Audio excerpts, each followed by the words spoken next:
pun di majelis ilmu di taman-taman surga.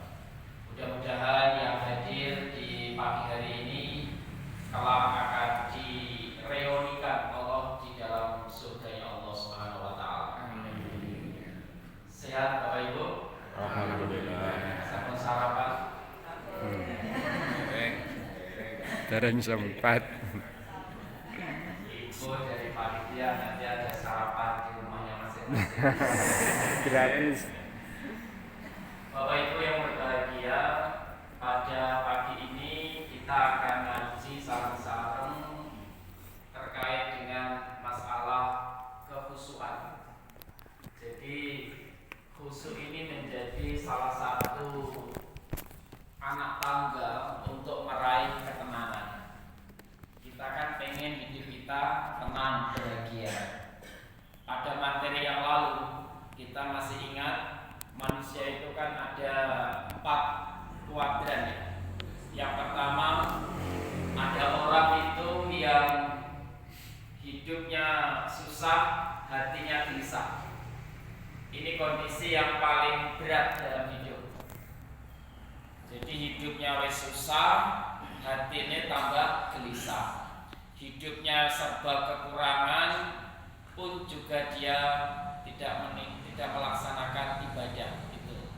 Yang kedua, ada orang itu yang hidupnya susah, hatinya damai. Walaupun secara materi itu amat sangat sederhana, tetapi dia tidak meninggalkan sholatnya, tidak meninggalkan ibadahnya, sehingga sekecil apapun nikmat yang ia dapatkan, ia syukuri. Ya, itu kategori orang yang hidupnya susah, hatinya damai. Ada yang ketiga, orang yang hidupnya sukses, tapi hatinya gelisah. Secara materi dia itu melimpah, secara karir itu sukses, tetapi dia tidak ibadah, sehingga mau tidur itu pun dia itu masih kepikiran dengan persaingan usahanya dan sebagainya.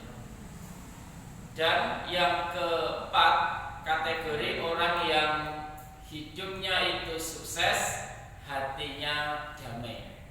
Mudah-mudahan Bapak Ibu tergolong pada level yang keempat ini. Yang penting dijalani, disyukuri. Semoga itu menjadi jalan kita ke jannahnya Allah Subhanahu wa taala. Maka para ulama itu menyampaikan, ketika kita itu sibuk untuk mengejar isi dompet, jangan lupa untuk mengisi jiwa. Ada 4 kekayaan yang harus dikejar. Kekayaan ini tidak lekang oleh waktu. Kekayaan ini tidak akan hanya untuk bekal dunia, tapi juga untuk bekal akhirat. Yang pertama itu orang harus kaya hati. Yang kedua, orang itu kaya amal saleh. Yang ketiga itu kaya ilmu. Dan yang keempat itu kaya guru. Kaya hati, orang itu harus lapang hati, lapang dada. Jadi energi kita itu jangan dihabiskan hanya untuk memikirkan sesuatu yang tidak penting. Fokuslah pada hal-hal yang membuat kita itu berkembang, gitu ya. Yang kedua, kaya ilmu. Kaya ilmu itu namanya orang mencari ilmu tidak hanya di bangku-bangku sekolah. Kita mencari ilmu itu di hamparan bumi ini adalah tempat belajar. Orang yang terus mencari ilmu, hatinya akan semakin lapang. Gitu. Yang ketiga itu kaya guru. Kaya guru itu maksudnya kita bisa seperti gelas kosong yang siap belajar dengan siapapun. Itulah tandanya orang yang pengen maju. Dan yang keempat, kaya amal soleh. Ini menjadi bekal kepulangan kita saat nanti kita menghadap Allah. Oleh karenanya, umur kita itu seperti es batu, dimanfaatkan atau tidak, ia akan tetap mencair. Karena itu Bapak Ibu sekalian, pada hari ini kita akan mempelajari yaitu menjemput cahaya ketenangan melalui kekhusyuan, sehingga hidup kita itu khusyuk ibadahnya, khusyuk juga dalam menjalani kehidupan. Bapak Ibu yang berbahagia, ini ada doa Bapak Ibu. Doa ini memiliki kategori hadis yang sahih dari Bukhari dan Muslim. Doa mohon dari beberapa hal yang tidak kita sukai. Doa memohon perlindungan dari kelemahan, kemalasan, ketakutan, keburukan masa tua dan pikir. Gitu ya.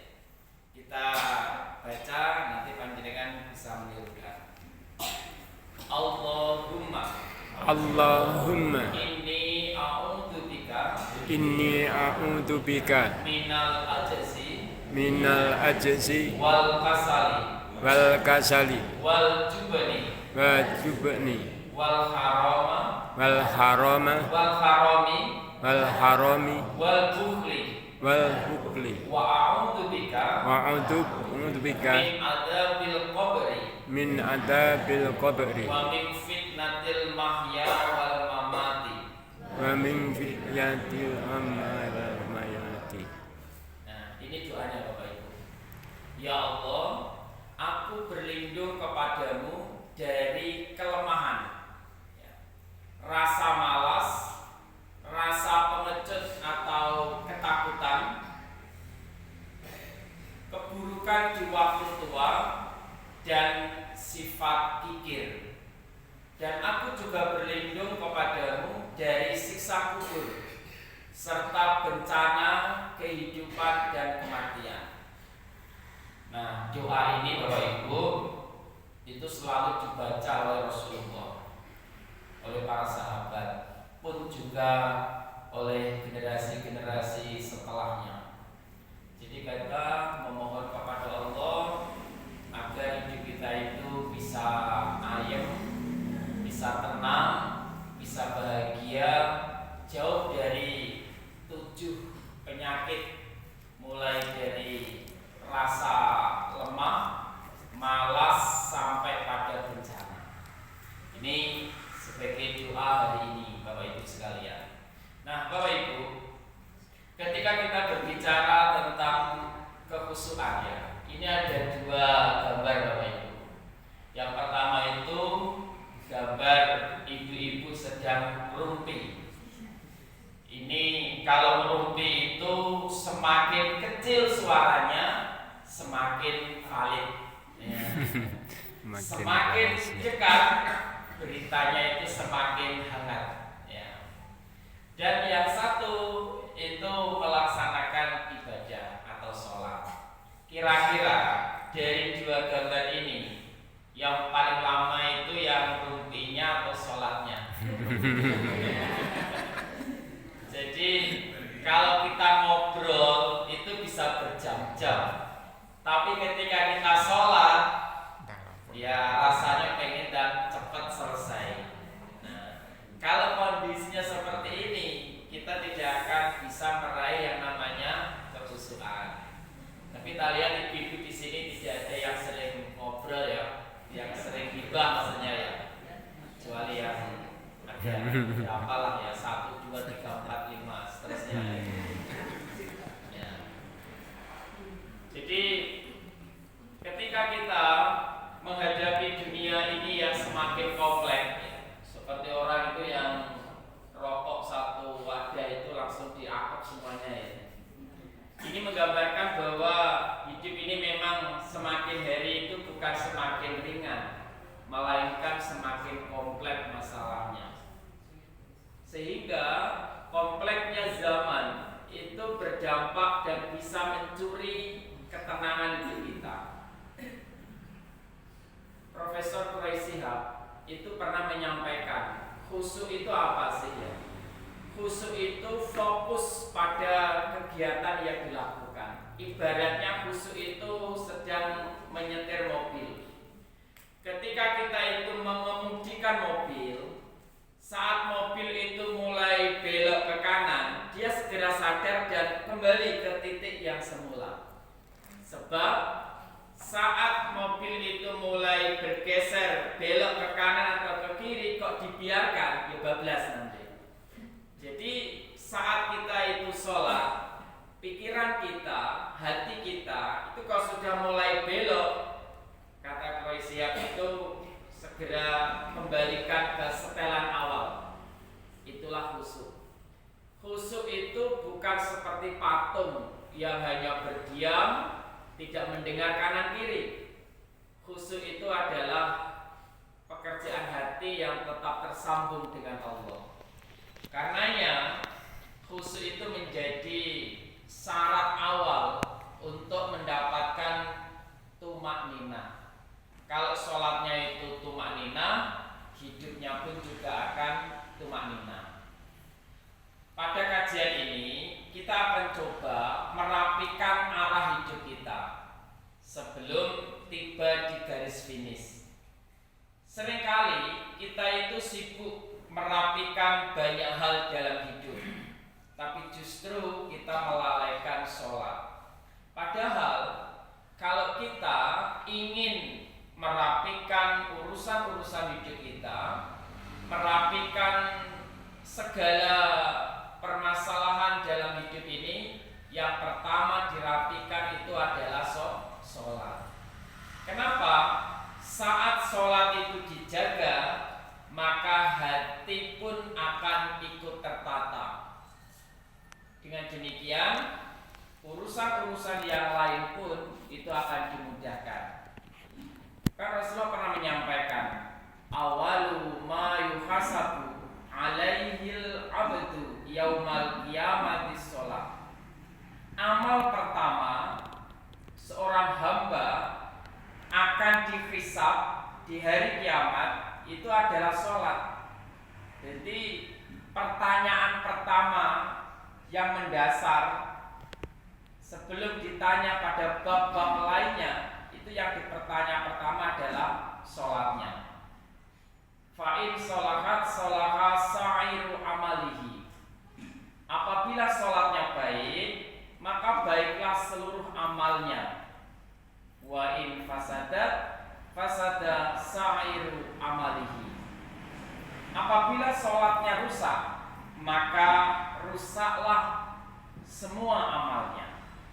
Jadi dari hadis ini yang diriwayatkan oleh At-Tabrani ini memberikan satu pelajaran hidup kepada kita. Ketika kita ingin memperbaiki kehidupan, awali dengan memperbaiki sholatnya. Kalau sholatnya tertib, tenang, istiqomah, itu akan berdampak pada ketenangan dan ketertataan hati kita. Tapi kalau sholatnya itu dan segera selesai, sekedar menggugurkan kewajiban, itu akhirnya hati juga tidak merasakan nikmatnya sholat. Karena Bapak Ibu, khusyuk itu seperti kita ngecas HP gitu ya. Jadi HP kita itu harus selalu dijaga agar bisa terawat.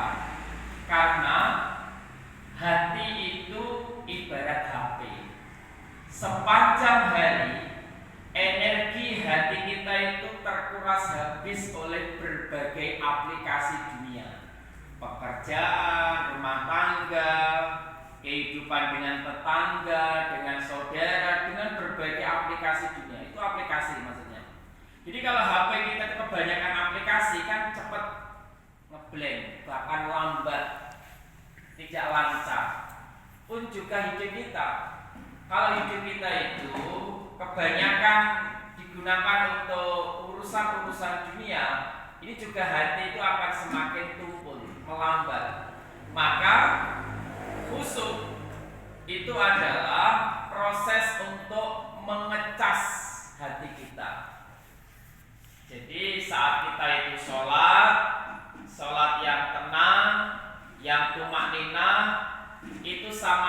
saatnya kita sedang ngecas hati ini, baterai hati kita ini ke sumber utama, ke listrikan pertama dan utama, yaitu Allah. Tanpa itu, maka baterai hati kita itu akan lemah. Di samping itu, khusyuk juga melatih kita untuk membersihkan file-file sampah. File sampah dalam hati kita itu kan cemas, khawatir, gitu ya. Kemudian marah dan lain-lain. Itu file-file yang perlu dibersihkan. Jadi HP kita itu kebanyakan sampah itu kan juga pasti akan error gitu. Nah, dengan sholat yang tenang dan sholat yang khusyuk, sejatinya kita sedang membersihkan diri kita dari file-file yang merusak itu. Maka Bapak Ibu sekalian, ini ada gambarannya. Ketika pohon ini dia bekerja dengan semestinya, dia akan memberikan kemanfaatan yang besar. Dia memberikan kehidupan berupa oksigen, udara yang segar kepada kita. Itu juga seperti itu Bapak Ibu sekalian. Tapi ketika kita itu lupa kepada Allah, sama artinya kita itu memotong ketenangan dalam hidup kita. Jauh dari Allah akhirnya membuat hati kita itu gersang.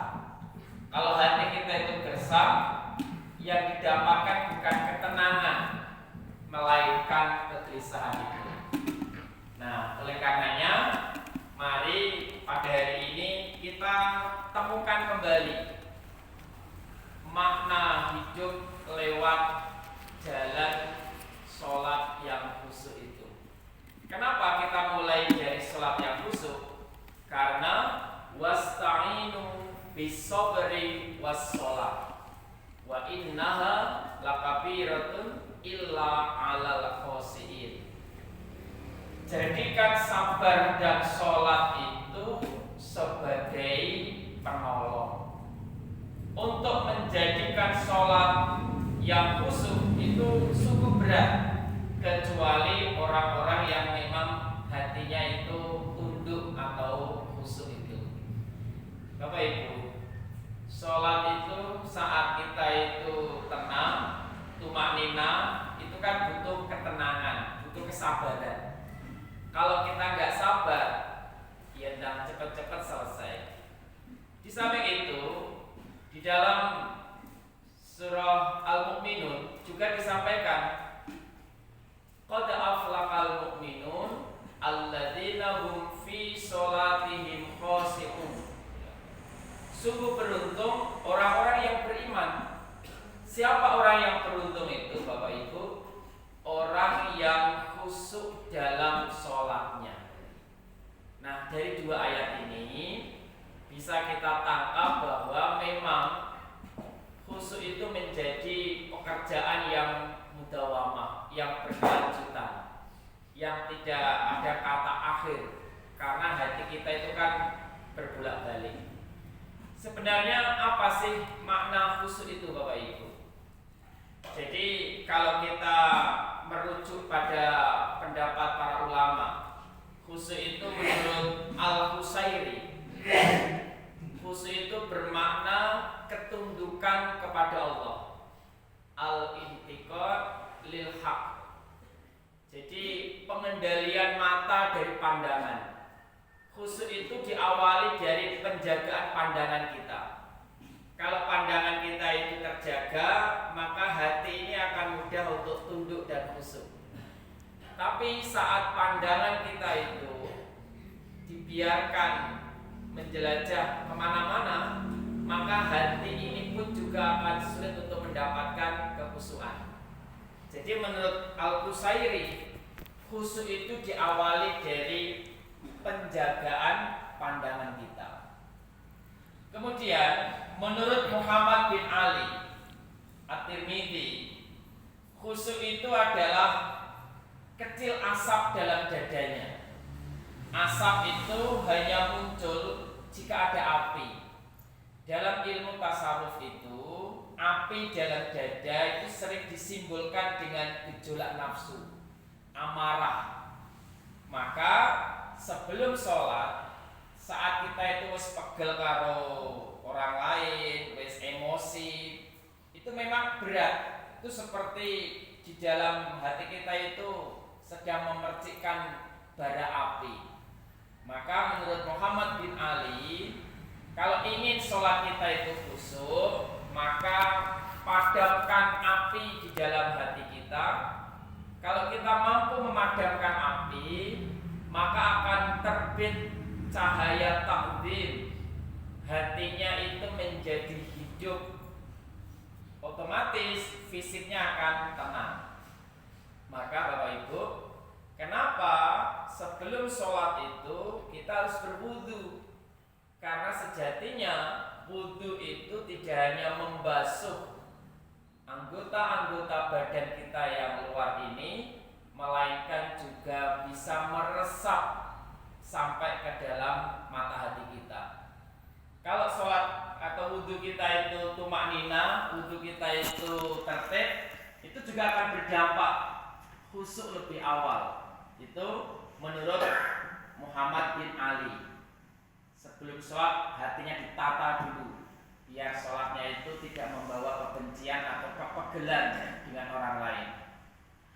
Abu Ali Ad-Daqaq itu memaknai khusyuk itu artinya merendah, karena terinspirasi dalam surah Al-Furqan ayat 63. Jadi khusyuk itu adalah hamba Allah yang berjalan di muka bumi dengan merendahkan diri, takzim begitu. Intinya sama Bapak Ibu. Orang yang khusyuk itu berarti orang yang rendah hati dan berusaha untuk memadamkan api kebencian di dalam hatinya, sehingga terbitlah hati yang hidup, jiwa yang tenang, fisiknya pun juga akan memancarkan ketenangan. Lalu Bapak Ibu, kenapa kita itu kok sulit untuk khusyuk? Ya, jadi kadang-kala kita itu sholat atau menjalani hidup itu kok rasanya susah untuk fokus gitu ya. Ini ada beberapa penyebab Bapak Ibu. Yang pertama, ini ada gambar lampu apa ini? Publik kalau zaman dulu ya. Lampu. Kalau di sini apa? Bahasa Arab itu apa? Lampu teplok ya. Ini kan semprong atau kacanya itu kan berwarna hitam. Ini dilukiskan dalam surah Al-Mutaffifin ayat 14. Kalla barana ala qulubihim ma kanu yaksibun. Jadi hatinya itu tertutup oleh debu dan semakin tertutup hingga menghitam.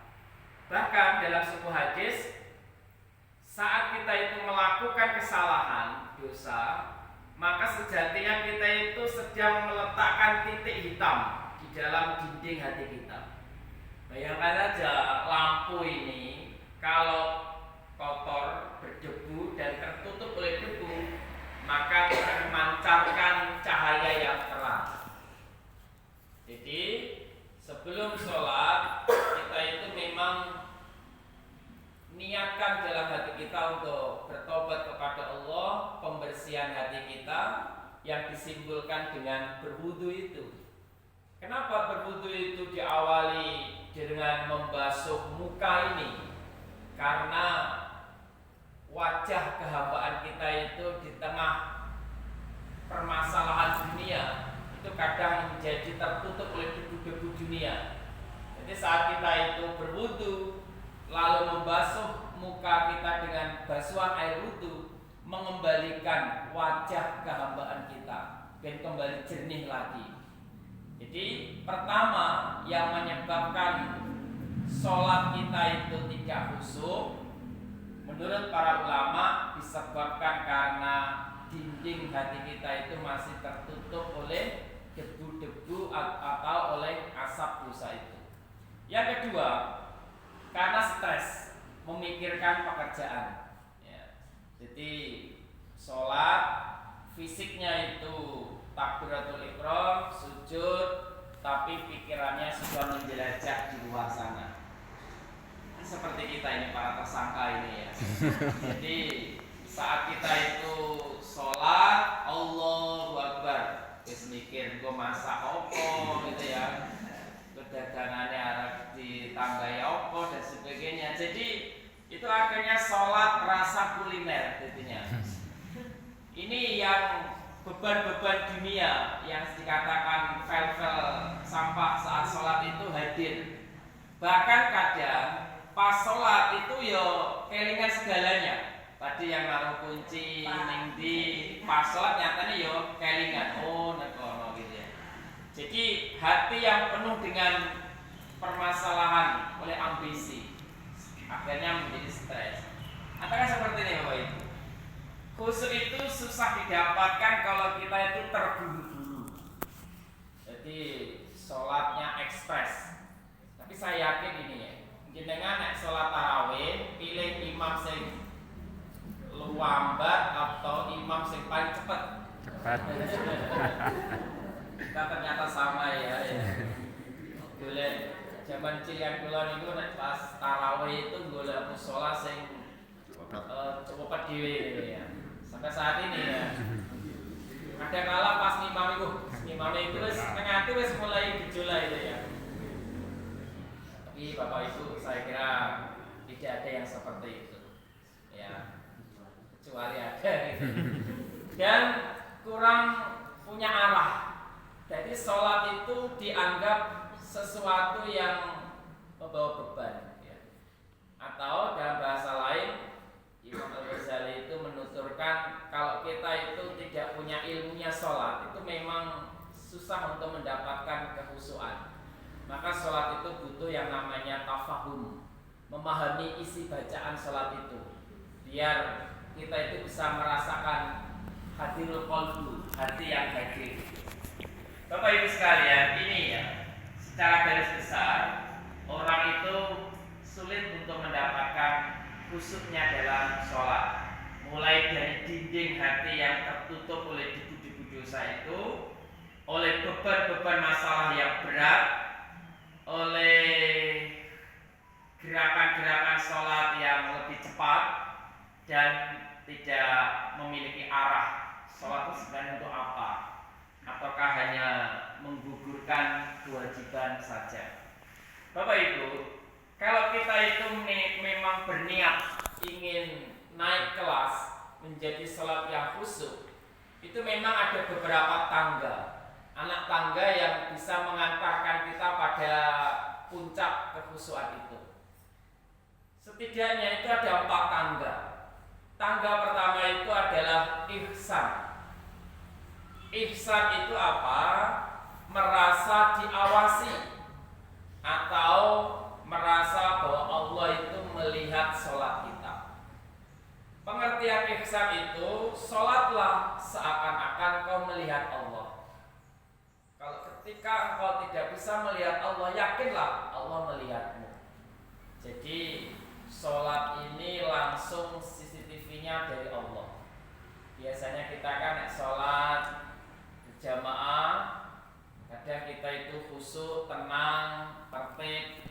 Wah, di samping saya ini ada saudara atau ada calon mantu atau apa begitu ya. Jadi sholatnya itu tenangan. Tapi ketika sholat dewi itu ngalah-ngalahi tadi yang berburu-buru tadi. Jadi ihsan, sholatlah seakan kita itu diawasi oleh Allah. Dan memang diawasi oleh Allah. Setelah ihsan, kita itu naik pada tangga yang kedua, yaitu tafahum. Tafahum itu berusaha memahami isi bacaan sholat kita. Sholat itu dari bacaan iftitah sampai bacaan tahiyat akhir itu semuanya bermuatan doa.